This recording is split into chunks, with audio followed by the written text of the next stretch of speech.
Good evening and welcome to another edition of Real Talk with Michelle. I am super elated about my guest this evening. He is the 67th mayor of the city of Savannah, and he is also the 4th African American mayor of the city of Savannah. For those of you who are watching the show out of state, this show is designed to uplift, encourage, and inspire. And so this evening, sit back and relax with me as I have some real talk with the Honorable Van Johnson as we get to know about his personal journey and his political journey.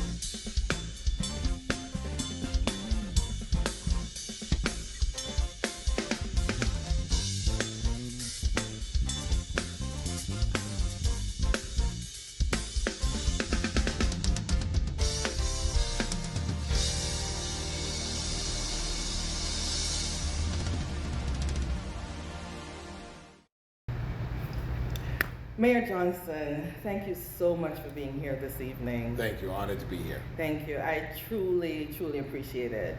And before we even get started, there's one thing I must tell you. It's that you show up. Thank you. You do. You do. You know, when I meet people and your name comes up in conversation, the agreed consensus, whether they like you or don't like you, is that you show up. You show up when invited, you show up when you're overbooked, you show up for the people. And even just being here this evening to be a guest on the show, I am super excited and I am appreciative of your time. Well, thank you. It's called the Ministry of Presence. And so presence is important. Is that something that you had to learn how to do when you became a mayor, or is that something the Ministry of Presence has always been a part of you? I think it's always been a part of me. I think that the older I got, I understood there was a name to it. There is something about being in the moment. Good moments, bad moments, but being there.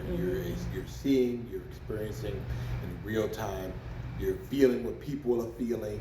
And those moments, when they're gone, you can't recreate those things. So in my elected life now, it's 20 years, 16 years as alderman, 4 years as mayor.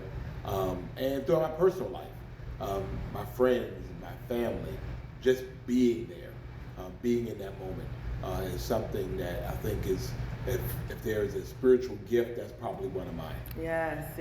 And talking about spiritual gifts, let's talk a little bit about your background. So you're a New Yorker. I am. As am I. Yes. I grew up in Long Island and you were born in Brooklyn. Yes. So tell us a little bit about your background and tell us about your transition from New York to Savannah. Well, born and raised in Brooklyn, New York.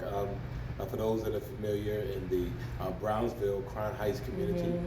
Went to public school, the product of two phenomenal parents. Went to middle school, went to high school in Brooklyn and graduated a little early. I graduated at 16 years old and had some choices to make as it related to college. And my father's family is from Savannah, and so I had the opportunity to either go to school living in my parents' house or go down to Savannah. And so despite my plans, I came down to Savannah, enrolled at Savannah State, and the story kind of takes on from there. Okay, and a little birdie told me that while you were at Savannah State, you played the piano, you were in the choir. Tell us a little bit about that, because I'm sure that's something a lot of people don't know about you. Actually, a lot of people probably do know. They do? I've probably played for almost every church in this community. Wow. I played for this church. Really? I played for the Seventh-day Adventist church years ago when it was just founded on LaRoche Avenue. I believe the pastor was Winston. or the pastor that there, but he pastored here at one point, but then he started a new church over there, and I played over there.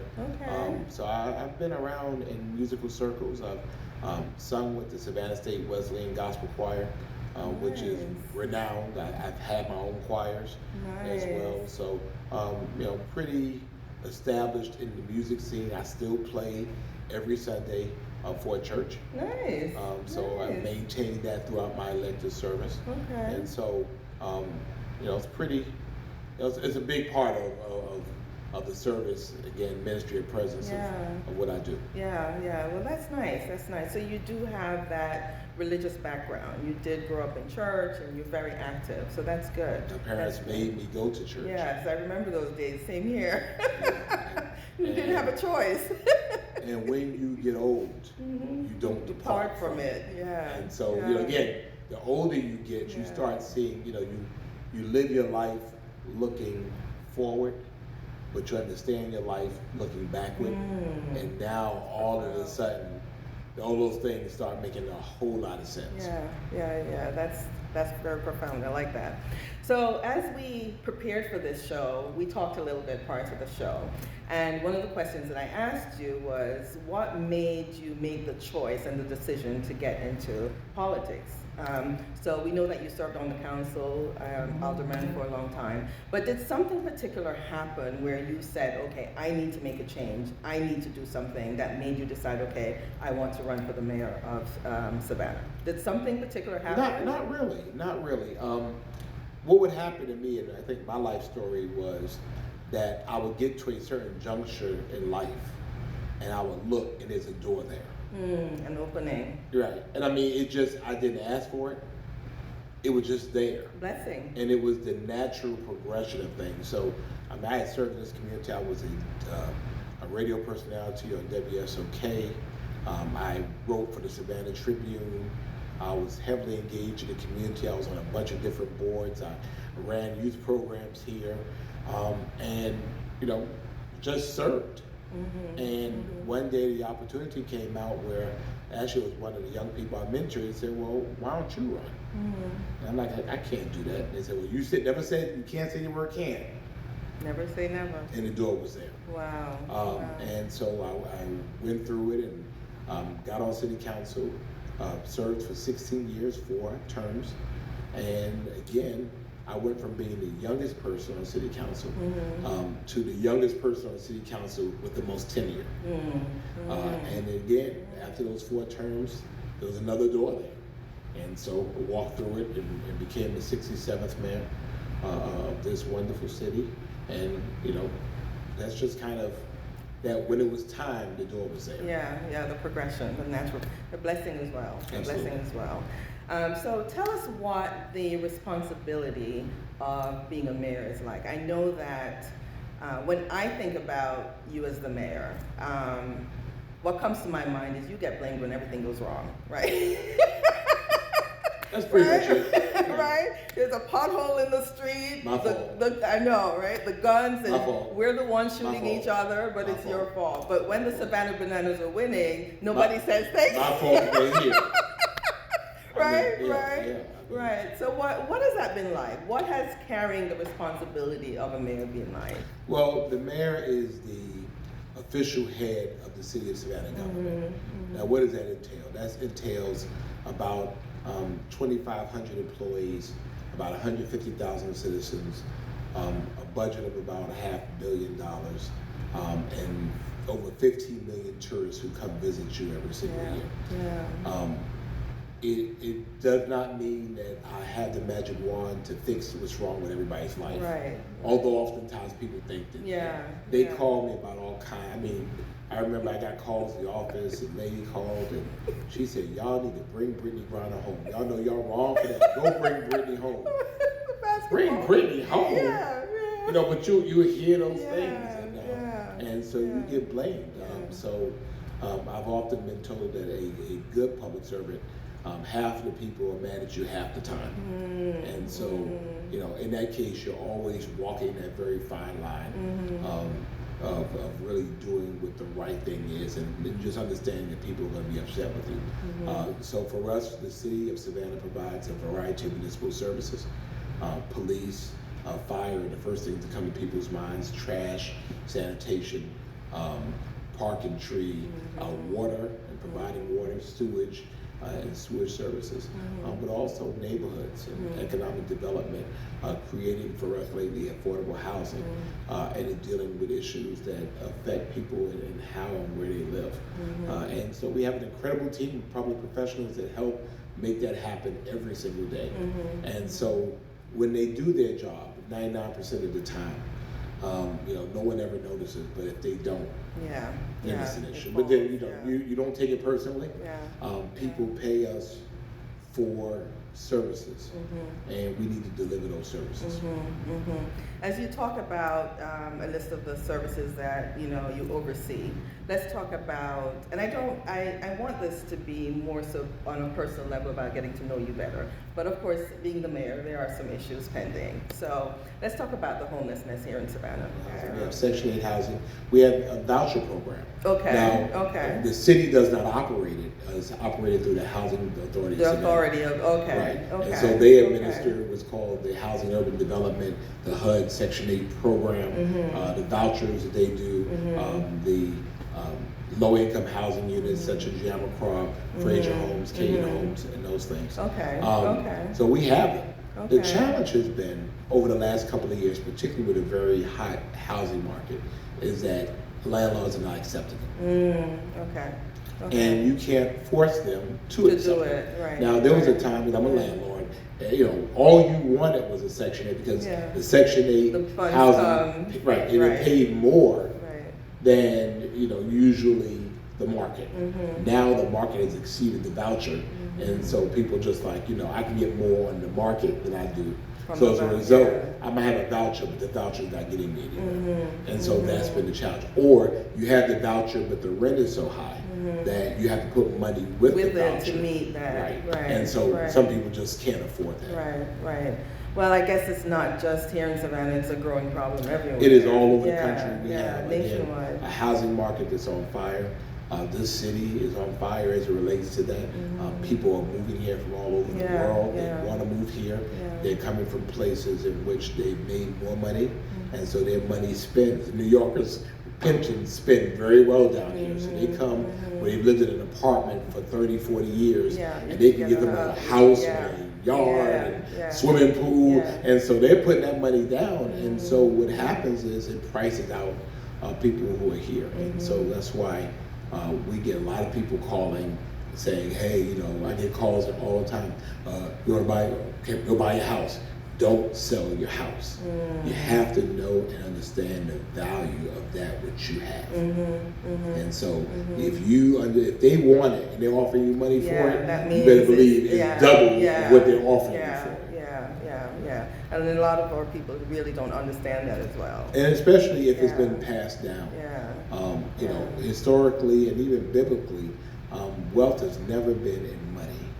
Wealth has always been in land. And so, you have people here and across the country, they get grandmama and granddaddy's house that they built and they raised their family in. And somebody offers them $20,000, $30,000 and they get it. I think it's a lot of money. Go buy them a car, buy them some sneakers, buy them a grill, and you're paying rent now somewhere else. And again, that's not how wealth is transformed. It's not how wealth is passed from generation to generation. And that's not something that we're taught about. So it's to learn as you go process. And we have to teach better about the value of things and the things that really create wealth and the way to pass that wealth on. The Bible says that a wise man leaves an inheritance for his children's children. Not the children, but the children's children. Generational, That's the generational wealth. Absolutely. Another thing that I love about Savannah is the tourism. We have a booming tourism industry here. But one thing I hate about it is... The tourism. No, not the tourism. The parking. We have no parking. We have no parking. I know the trees are beautiful and all that. So That is one of the major complaints that I hear when I talk to people, that there's no parking here in Savannah. Yeah. What can we do about it? Nothing. Uber. And catch the bus. That's true, right? Leave the car at home. In New York, my mother's never had a driver's license. Never. Yeah, the subways. She's in her mid-70s now. And she is the queen of MTA and Accessorize. Here, we have been bred to think that you should be able to drive your car from home and park where you are going. That was good then. That's not realistic now. Beyond issues of parking, because you can't build enough parking, but even our environment and the carbon footprint that gasoline and carbon creates on our environment. And so we've been working hard with Chatham Area Transit to create a more sophisticated public transit system that's more reliable, that people can just jump on a bus and go where they want to go. And then, of course, again, you have all of these ride-share services, Uber and Lyft, where you can get where you want to go. You can carpool and all those things. We can't build enough garages. We just can't, because garages are built on land that we could be using and should be using for other things. So we have the DOT, which is a fare-free shuttle that runs downtown, and the goal of that is so that people can come to a hotel and then just ride around the city. Ride around the city so that they're not, taking up parking as well. So, there are some advantages to parking. And then we have some garages that are not always filled. Not being utilized, Well, not totally utilized. So what happens is people want, they don't want to walk 2 blocks. They don't want to walk 3 blocks. They want to park in front of where they are. And there's no parking. When there's parking, you just have to be able to do that and manage that. So, it's a good problem to have. Because, we could have people, nobody wants to come see us. We have plenty of parking. And Savannah at one time actually had a type of downtown where people weren't coming to see it. But we also have people who work downtown. A lot of people work downtown. Our daytime population is different than our nighttime population for a variety of different reasons. We have people, we're a regional city, and so people come from an hour in all directions, from South Carolina to from Brunswick and as far as Jacksonville, Statesboro, and they drive in every single day to work. Traffic is going to get worse, particularly on the I-16 corridor, as they continue to build out the Hyundai plan and all those things. Traffic was a beast before; it's really going to be a beast soon. Wow. Another thing on your plate to deal with. Well, it's not in the city of Savannah. So, Savannahans, if you're in Savannah, you're good. If you try to go out Savannah in terms of West and Bryan County and all of that, it's going to be challenging. Okay, let me ask you this. Being the mayor comes with power. Perceived. It comes with being, having that stigma of power. How do you handle that? How do you deal with that? How do you handle the power that it comes with? I don't take it too seriously. People can get caught up in that, and so it's humbling that people put trust and respect to you, in you, confidence in you, but it's also a awesome responsibility and burden. I keep my North Star. And my North Star is very simple. I'm not going to jail, and I'm not going to hell. Okay. I'm just not. I'm not going to jail. I'm not going to hell. So in that space, I know what my parameters are. So if it's going to send me to jail, if it's going to send me to hell, I'm not doing it. And so it keeps you humble, and then you don't take yourself too seriously. I've learned I'm not as great as my supporters say I am. I'm not as bad as my detractors say I am. So it keeps me, it keeps me in the middle. It keeps me balanced. And believe me, when I'm feeling too good about myself, somebody will call and say I'm the worst mayor you've ever had in our life. Ever in the whole city of Savannah. In the 290 years I've been here, you are the worst mayor ever. And I say, you've been here 290 years, huh? I'm the worst mayor ever. Yeah, I mean, people, they'll say that. I mean, so you just, you say, okay. Yeah. But then when you really think you're not doing a good job, I'll get a call or an email or a text, and somebody say, you know what, thank you for all you do. And again, it helps balance me. Yeah. How can we support you? How can the people support you? I'm sure you don't get asked that a lot. Pray for me. Yeah. Pray for me. Yeah. I'm convinced that the effectual fervent prayer of the righteous availeth much. I know that. Yeah. That's the first thing. Yeah. Second thing is, I think to really, be reasonable and take a reasonable approach to things. Facebook is not news. Yeah. And you have people on Facebook and Instagram who are instant experts at everything and know nothing.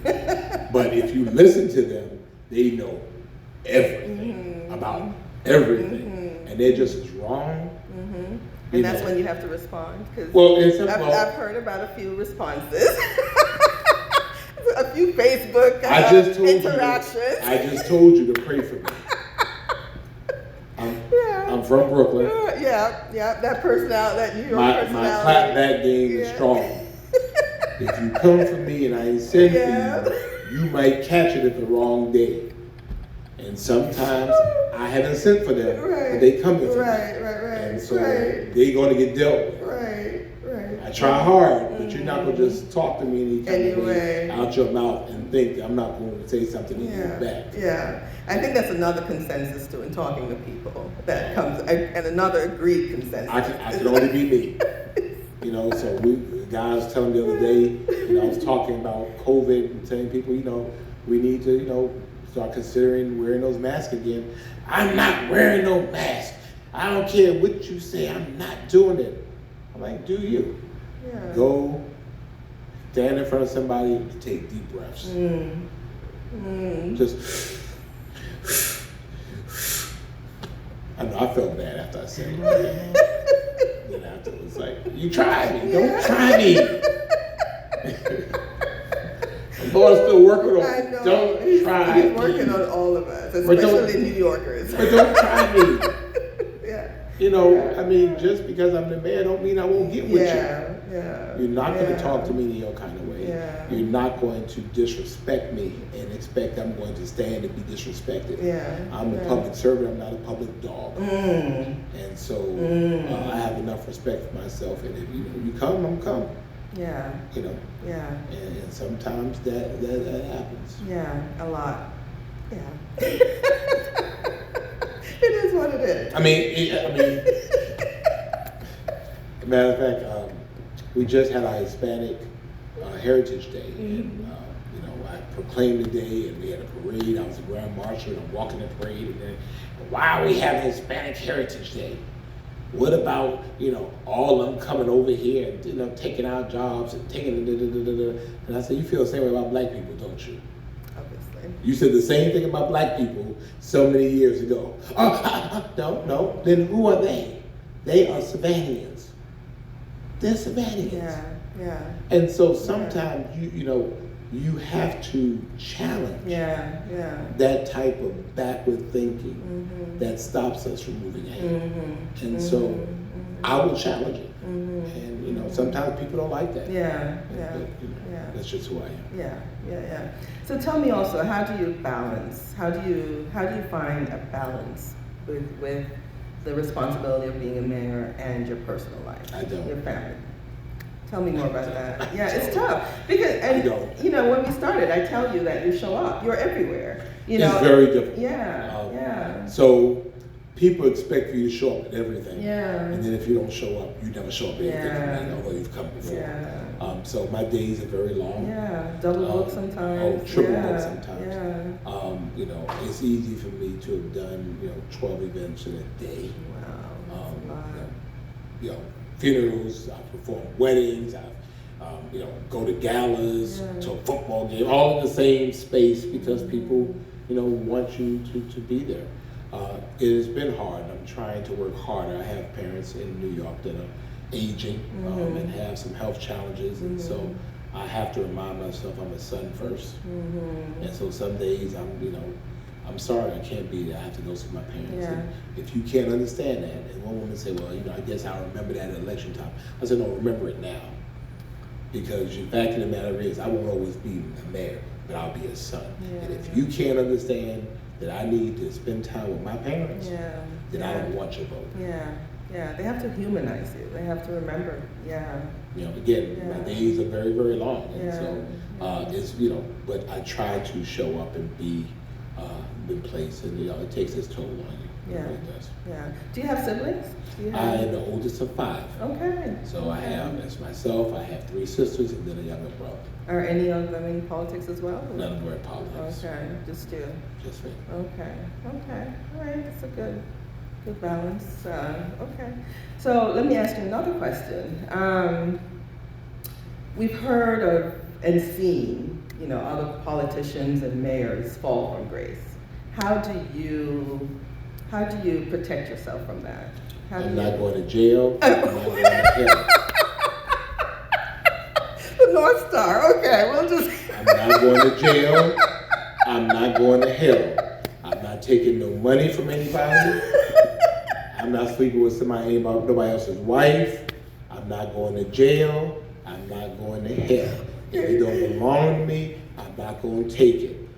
I'm going to live modestly and not beyond my means. I understand this is a temporary situation. And I know Satan is real. And so, you slip sometimes. Again, not going to jail, not going to hell. And I remember, and I have friends that are in public service that have had some issues, and so I remember them and try to remember the things that eventually got them caught up.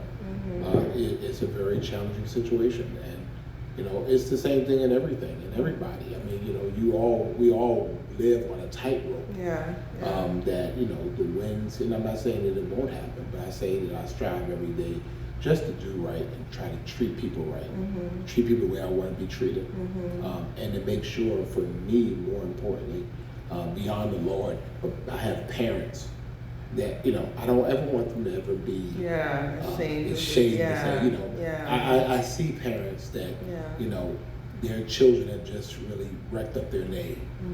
I want them to see me in the news for the right reasons. The proudest moments of my life have been the 5 times I've taken the oath of office. Most recently in 2020, and my parents saw their son.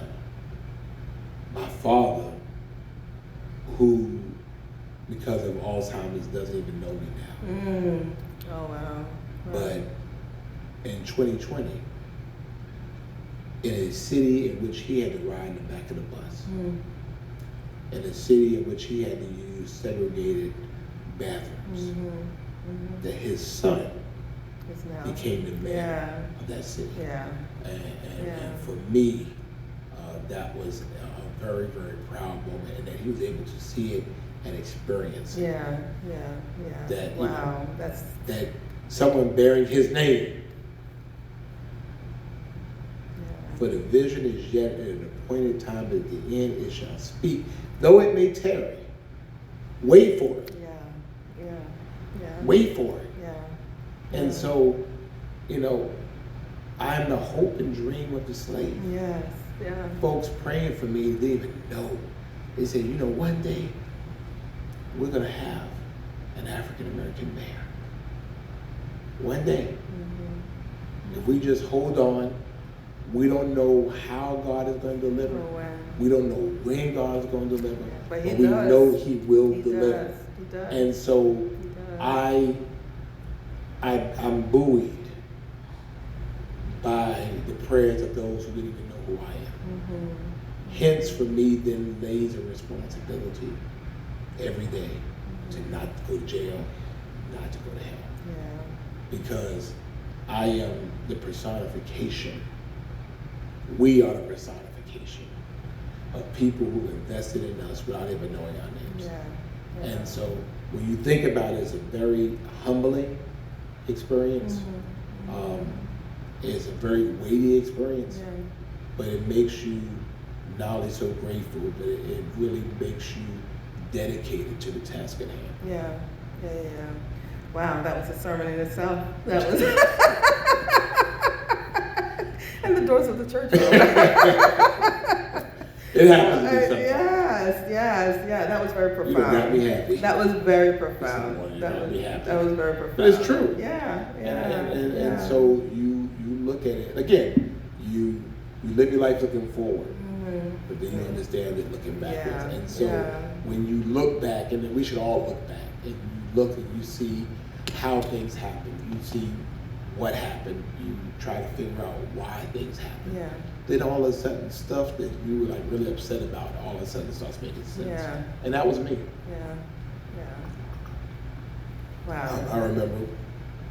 I know I'm talking. No, it's real talk. Talk away. It's real talk with Michelle. With Michelle. I remember when I graduated from grad school, I was trying so hard to work for the city of Savannah. I had a master's degree. I'm 22 years old with a master's degree in public administration. And my frat brother was the assistant city manager. And try as I wanted to try, I could not get a job in the city of Savannah. I kept applying. I'm talking to, my frat brother, bro, what's up? Hook me up. I'm not, here I have a master's degree. And I could not get a job for the city of Savannah. And for a long time, I was very upset and harbored some ill feelings toward folks. And I'm like, here I was needing an opportunity and you didn't give it to me. Helped. And it was maybe either my first or second inauguration as a city council meeting, as a city council member. And it came to me, you couldn't work for the city of Savannah because you want to lead the city of Savannah. If I had gotten a job working for the city of Savannah, I am prohibited from serving an elected office in the city of Savannah. So I would have been a city employee. And I would have been working for them, but I would have never gotten into elected office because I could not. So here I am trying to create a door that does not exist when God had another door for me. But I'm mad that the other door wasn't there. You know what I'm saying? So again, you live your life looking forward, but then you look backwards and you're like, wow. Wow.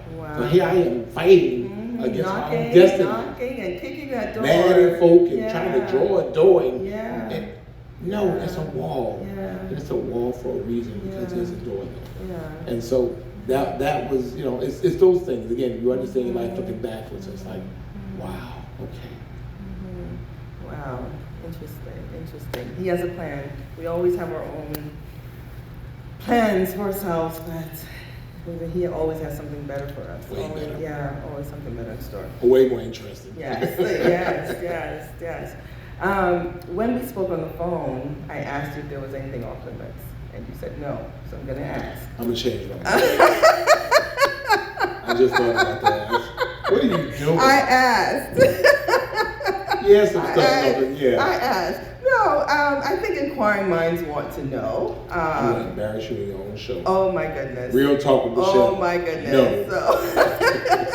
So, another thing that comes in conversation about the mayor is they never see the mayor with anyone. They never see the mayor with a girlfriend. They see me with a bunch of people. No, a significant other. They've never seen. No, I'm not married. You're okay. No, because I'm sure there are folks who wants to be the mayor's boo.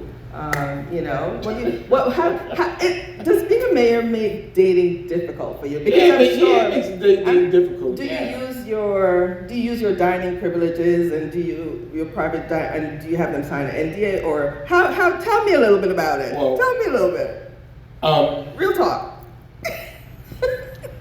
You have to manage your relationships, and you do become very guarded. Because, can't trust everybody. Right, and you don't know why. So sometimes people reach out, and you really don't know why they're reaching out. All of a sudden, I'm fine, I'm handsome. Like, no, you're blind. Or you have an alternative motive. It does make it very difficult. People say they can handle it, but they can't. Random people in your business who want to know who you are and what you do and that kind of stuff. And so I've just chosen to be to kind of live my public life and my private life private, Mm-hmm. which is very challenging. private. Well, Yeah. not really, because again, I don't have a lot of private time. Mm-hmm. Well, that's true.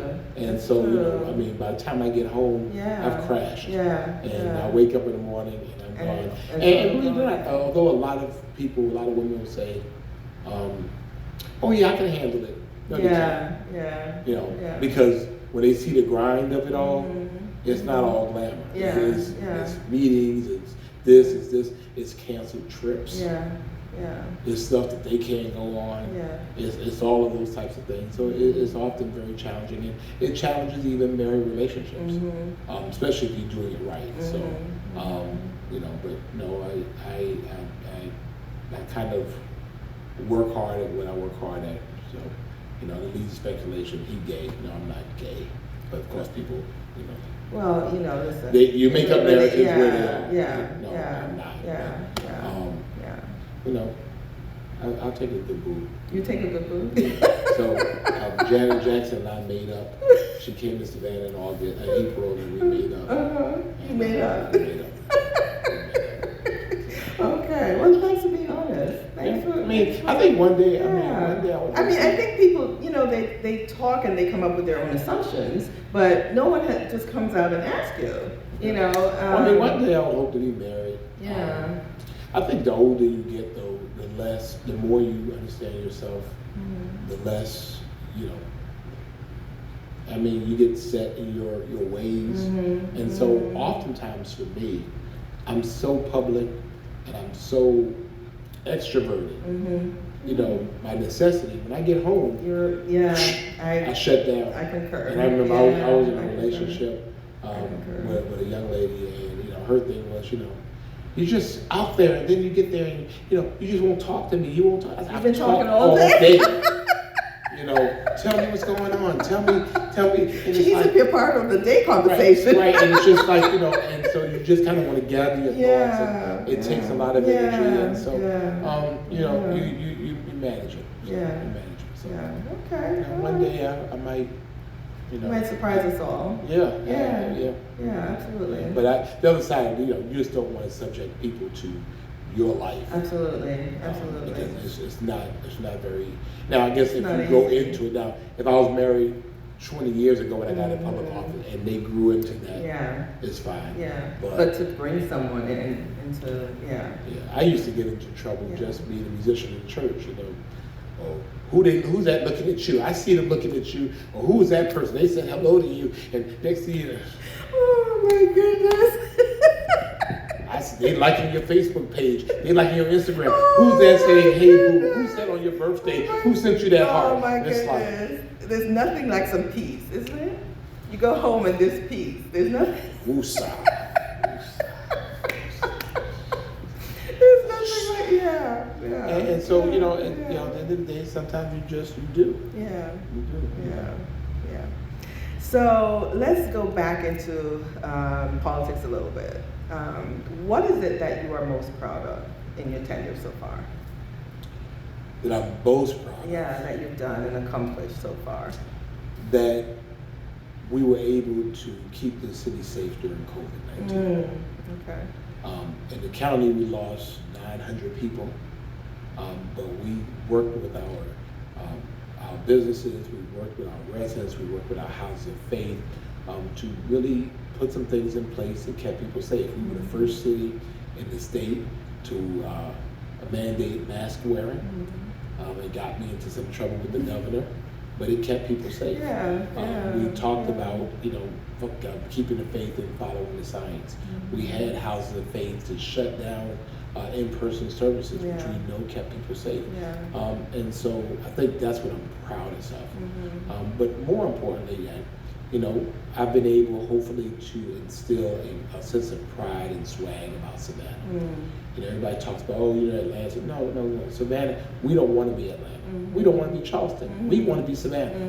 And so for those that were born here, those who move here, we want them to have the same appreciation for this city as everyone else.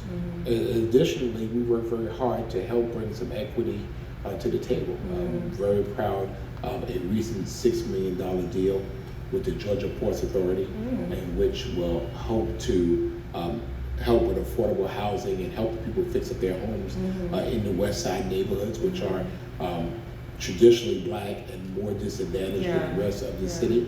That's $6 million, $750,000 per year over the next 8 years. Big, huge deal. We've raised minimum wage $15 an hour for city employees.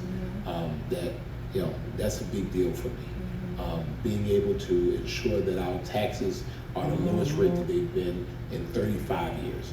Very proud of that. Proud that we have led in helping our homeless citizens.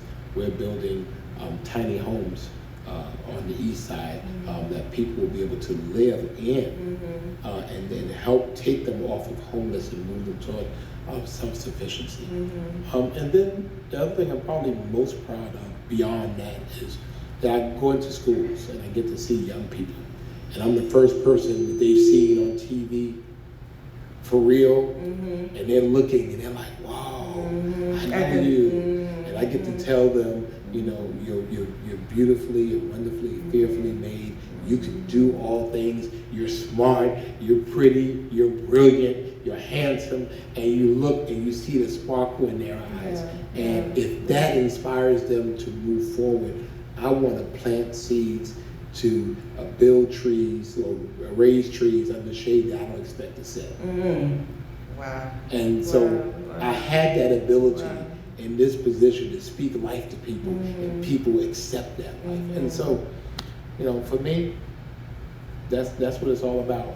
What I'm going to do during my time on the field. I have 4 quarters, and if the people that God says so, I'll get 4 more quarters. Right, and that was going to be my follow-up question is, you're running again for re-election. Yeah. So what is undone? What is it that you hope to accomplish if voted again to be the mayor? What's undone? What happened to you? Well, I think it's not really undone, but I think it's really, again, a continuation of the finishing. Equity is a journey, it's not a destination. So as we talk about making sure that neighborhoods and people have the things that they need, how do we deal with that? We still have to have more courageous conversations as it relates to guns in this community. I think we can have the Second Amendment and protect second graders at the same time. I agree. I believe that you can have the right to carry your gun, but I have the right not to get shot. And so how do we balance that conversation? And then how do we talk to young black men and say, you know what, you don't have to resolve this with a gun. Put the gun down. And how do we tell mommies and say, you know what, if you love your son, tell him to give that life up. And have that courageous conversation with your son instead of crying in front of a casket, in front of a church, all of a sudden wishing you had the conversation before. And how do we encourage houses of faith such as this one? How do we say, you know what, your ministry is not in here. And at every church, if you just take one block on each side of you, if every church, mosque, temple, synagogue decide to do that, be responsible for ministry one block in every direction. We have ministry going on throughout this entire city. And so it's not just the city of Savannah.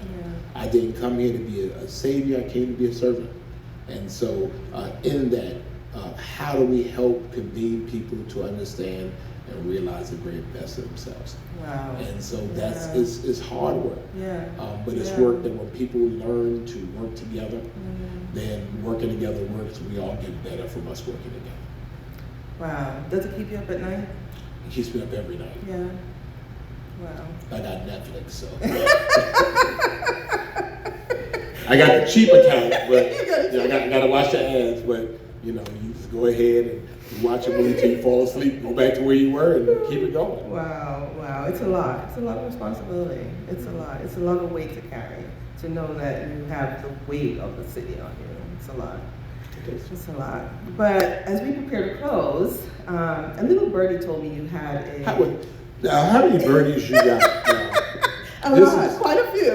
This is like the 3rd time. I'm talking to the viewers now. This is like the 3rd time she told me she has a little birdie. Who are these birdies telling her all this stuff? They're friends of yours. I'm getting ready to throw a flag on this plane. They're friends of yours. But one birdie told me about is it a purple-colored Grand Prix that you drove until the wheels fell off? And now I said, devil is a liar. And I said to the person, well, now he's being driven around town. What is that like, going from having that kind of, where you drove it until the wheels fell off? It's not true. So, two things. I don't drive myself around all the time. Mm-hmm. I mean, I'm not driven around all the time. It just depends on where I'm going, what I'm doing. You know, I'm the man of the city, and the man of the city is entitled to some security. You know, I will say I received death threats. I'm sure. Tell us a little bit about that. Oh, people call and say, I'm gonna kill him. I'm gonna kill you. I'm gonna shoot you when I see you. Or I can't. I bet when I see you, I'm gonna do something to you. You know. So yeah, we get that. Oh my goodness. And we've had some people, you know, they're spending time in federal prison now for some things they've said. Does it worry you? Yea, though I walk through the valley, shadow of death. I will fear no evil. Why? Thou art with me. Yeah. Thy rod and thy staff, would comfort me. and Smith and Wesson, and Glock. Okay. All right.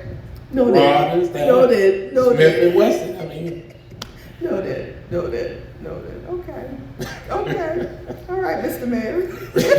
But so let me tell you what the very. So my first car was a 1981 Chevrolet Chevette. It was light blue. It had no power, anything. Okay. But I love that car. I used to drive that car from New York all the time. Okay. My second car was a 1979 Pontiac Grand Prix. Yeah, that's the one I heard. It was like a brownish rush. Oh, okay. I heard purple. But it had a white like vinyl top. And I loved that car. And you know, it was steel and it did rust. It rusted. That's what I heard. You drove it till the wheels fell off. I used to drive it back and forth to New York. I mean, that car never ever let me down. But thousands of miles. I've driven that car all over the country. And I love that car, and that car loved me. I probably had about 5 accidents in it. It's probably been totaled maybe 3 times. Seriously. Wow. But it was a steel car, so people would run into me, and their car was damaged. And but they caused it. So what they would do, they would total out the car. And at the time, they would give you the money for totaling out the car, but then you kept the car. So then you just so eventually it changed. I went and got a 1994 Toyota 4Runner, and I loved it, that car. I said loved it. But I loved it, that car. And then I got a 2004 Honda Accord, and I kept that until 2021. I got into a wreck, and it was totaled, and they had to take it.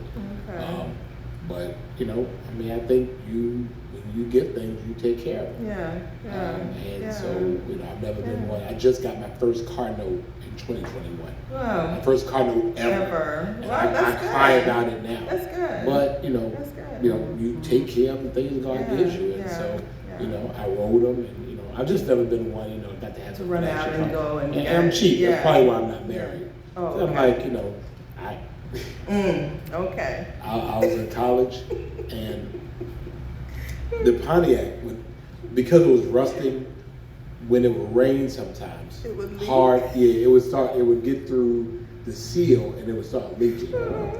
And so I was taking a young lady out, and I had a towel. It started raining. I took a towel and I just put it on her lap, and she said, "What's this for?" I said, "Just in case," and it started leaking. And she was like, "I can't believe you got that." Not a good look. I said, "Look, you will eat this food or not." So, not a good look. Not a good look. You take care of the things you got. Yeah. Okay. And now sometimes it depends on where we're going. We get driven, and you know, life has changed. Well, it's changed, but you know, it's not really. I don't get driven for personal reasons. I get driven for business that relates to the city of Savannah. So, you know, I find some solitude in driving. You know, and again, you don't get caught up in that because it doesn't last always. So, you know, absolutely. I get to where I gotta go, do what I gotta do, and keep it moving. Absolutely. Okay, well, we are going to wrap up. I think I've taken up enough of your time. You sure? Not really. Nothing else that you, any other birdies told you anything else? Well, actually, another birdie told me that these birdies. I know. Contacts that you played on stage with him back in 80 something. He used to help you play piano. Can you guess who that is? And you helped him on stage playing a program. Eric Brack said to tell you hello. Eric Brack is yes. one of my musical yes. mentors. Yes. Very good friend. Yes. We've been friends since shortly after I arrived in Savannah. He says you're a long-time friend. One of the best musicians in the world, just godly, gifted, and talented. Could do it all, and he certainly helped me so much in my musical walk in terms of showing me stuff and helping me. So I admire his style. Yeah, so that birdie told me about your Grand Prix and... Yeah, well, he told you that, but he had a gray Buick Regal. Oh, he didn't mention that. He didn't tell you about that. And he rolled that until the wheels fell off. And he was still putting armor all on the tires while the wheels were falling off. And he didn't tell you that. That's funny. No, but you came up in conversation because actually there's an episode that's airing tonight where he's the guest. We taped a couple weeks ago, and his show is airing tonight. So when we talked and he knew you were coming, he's like, you gotta mention the Grand Prix and mention the... Well, I think we'll go and hate on his show tonight. I'll send you a little birdie. But before we close, one thing I always ask my guests, and I think, you may have answered it throughout the questions, is, are you fully living your purpose?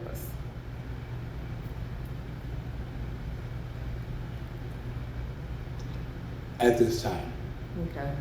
At this time. Yeah. I think that I am where I'm supposed to be at this moment. Purpose is a journey and not a destination. When your purpose is over, you die.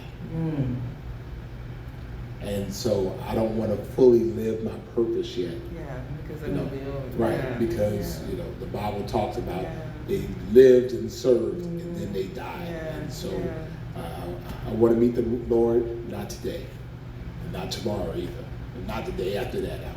In time, once my purpose is fulfilled. But so I think I'm still, hopefully there's more left for me to do. I'm still relatively young. I'm in good health. I'm very happy about that. But hopefully, my golden moments will continue to move on. I'll continue to do things maybe in the political space, but also in the service space, but always still dealing with people. So is there anything in particular that you would love to do that you haven't accomplished yet outside of politics, outside of being a mayor?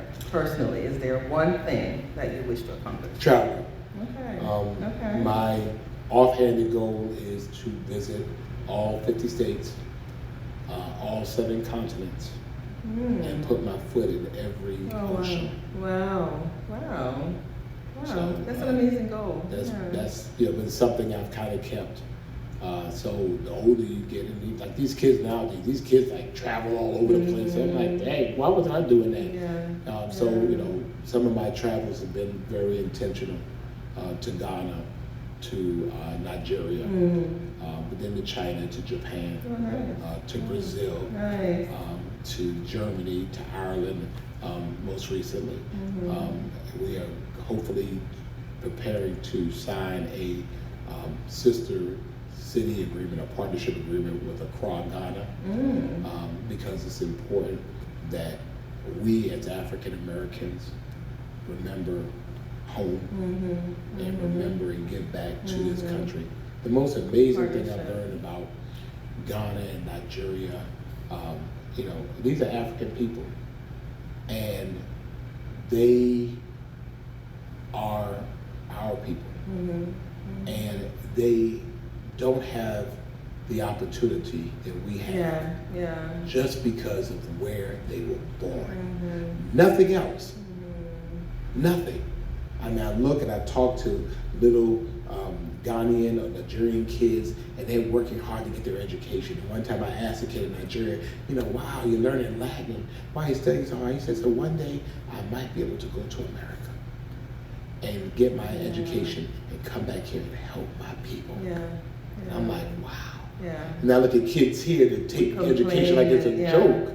And it's like you're in an air-conditioned school with a freaking iPad, and yet you have kids over there that are in cinder blocks, but yet they're taking it seriously, and you're not.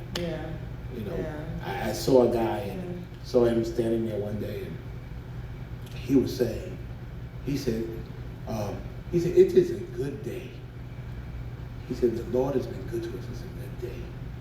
And I looked at him, and I'm like, bruh, I mean, look around. You're on dirt roads. Yeah, look around. This chicken has been hanging out here for a while. I mean, you don't have anything. Yeah, he's alive.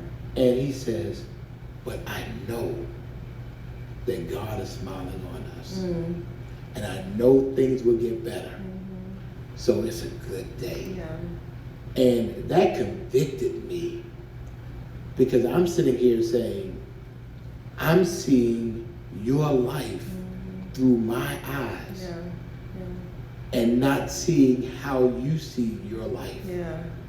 And so I resolved coming back that I was not going to complain as much. We complain about everything. And so go see how people live. You think poor is here? This is not poor. You want to see poor, we'll show you poor. And so it helps us really to be compassionate and not only pray for people, but to be able to find ways of helping people to be able to live their best lives. I think that, you know, we have that responsibility to be able to help. So as mayor of this city, particularly in the Caribbean and African diasporas, we're going to help. We're going to help. Rick Warren says there's a stewardship of affluence and influence. And we're going to use our affluence and our influence to be a blessing. Because we're living in overflow. And so if we're living in overflow, we can help some people fill their cup. And so that's where I am. Wow. What's your favorite color? Well, black is my favorite color, although people, the colorists will say black is not a color, black is a base. But you can't mess up with black. You can black goes with everything. I mean, people get over here, this is off-white, it's cream, it's bone, it's ivory. I don't see all that. You can't, anything goes with black. So, you know, when I'm trying to work it out, you know. It's the same. Black is my favorite. Black is my favorite. Tell me your favorite gospel song that carries you. Oh, wow. I'm a musician, so it just depends. On the day, the mood? Yeah, it depends on where I am. I mean, I'm a musician, so I mean, you know, hymns. There's a lost art of the hymn. You know, but then you have the new stuff, so you know, you kind of balance that. I think my favorite song is probably a song called "As" by Stevie Wonder. It's from the Songs of the Key of Life. It's the same one as "Knocks Me Off My Feet." But but it's, you know, Stevie Wonder is absolutely a musical genius. But I like Kurt Franklin's stuff. I like his writing. I like a lot of Donald Lawrence stuff. A lot of Hezekiah Walker stuff from Brooklyn. I remember when Love Fellowship Choir. So you know, I'm likely to do anything. It depends. Do you know? Have you watched the Kurt Franklin story? No, but everybody's talking about it. Oh my goodness, you have to watch it. A friend of mine. Is it on Netflix? It's on YouTube. Okay, because everybody's talking about it. Listen, I cried. Oh boy. I went to visit a girlfriend of mine, and I walked into her house, and she was telling me about it, and she put it on, and I was stuck watching it. It is so real, raw, and touching. I've never seen it like this, but the story itself is amazing. You have to watch it. See, now you give me something to do tonight. When you're going after people on Facebook, that might calm you down a little bit. So, thank you so much. Thank you for inviting me. Oh my goodness, it was fun. It was fun. I enjoyed the real talk with you. Thank you for making the time. I really appreciate you. My prayer for you is that you will continue to let God lead you. I pray that as you navigate your way with dealing with the daily task of running the city, that you just let him lead. You let him lead, continue to stay prayed up, and continue to be blessed. I pray You guide me all the way. Yes. You're doing great. You're doing a great job. Very personable. This is something, I was expecting maybe some of those Facebook responses, but. Because when you catch I know. Real Talk with Michelle like 1 o'clock in the morning, it might be a little bit more gangster. No, but I do appreciate Real Talk. Yeah. Real yelling. It's funny because even in your busy schedule, you made time to even, do the pre-talk with me on the phone. And, I didn't want to get too much into it. I just wanted to have some familiarity with you. And, I did ask you, is there anything off limits? And you were like, no. And I was like, okay, it might be cool. And you turned out to be very cool, so I appreciate that. Cool is a good word. Yes. So, another thing I always do as I close is I always ask my guests just to give some words of advice. So I'm going to ask you, and your words of advice can be whether it's just encouragement to someone or someone who may be, like you said, knocking on that door that isn't ready to be opened for them. So if you can look into the camera and just give some words of advice, and we'll prepare to close after. So my words of advice is that nothing happens by accident. And we have to learn so much to ride the tide, ride the wave, let the wind lead you, and see where you end up. Oftentimes we work very hard at fighting against the wind when the wind is trying to guide us to the destination God would have us. But we're trying so hard to make our own way, and we're fighting sometimes against our own destiny. So stay encouraged. You're doing good. You're doing better than you think you are. And the thing I've learned about storms, even if you're going through a storm, 2 things. Storms don't last long. They do pass. And there's always sunshine after the storm. And what I know about hurricanes in Savannah, that even when the storms are here, there's always sunshine above the storm. So you want to stay in the middle of the storm, not to the left or right of it, because that's where the eye is, that's where the calmness is, and that's where you're safe. Thank you. Thank you. Thank you so much. Thank you, Mayor Johnson. Thank you. It was an absolute pleasure. Thank you. And I hope that we'll do this again soon. Maybe after we get reelected, we'll do a part 2. All right. Because you will be. But I enjoyed getting to know you personally. Thank you so much. Yes. And to your viewers, thank you so much for watching. I pray that you were blessed. I pray that you were lifted. And I pray that you were encouraged. If you wish to reach out to us, you can reach us at realtalkwithmichelle1@gmail.com. Until next time, let's have some real talk.